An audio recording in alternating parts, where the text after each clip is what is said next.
তো 2 দিন আগে আমার আপুর বিয়ে হয়েছে। তো কালকে গত রাত্রে একটা জিনিস দেখার জন্য আপুদের বাসায় বাইক নিয়ে গেছি। বন্ধুরা ছিল না, একাই যাওয়া লাগছিল।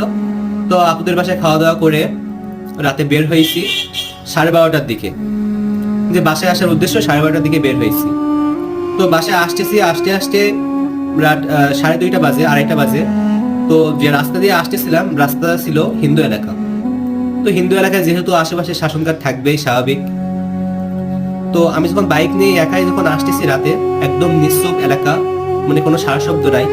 তো ওই এলাকার ভিতরে মানে যখন বাইক নিয়ে আমি আসতেছি, আমার মনে হচ্ছে যে আমার পিছনে কেউ একটু মানে একটা পাচ্ছি যে আমার পিছনে কেউ আছে বা আমার কেউ টাচ করতেছে, এরকম হঠাৎ করে মনে হচ্ছে।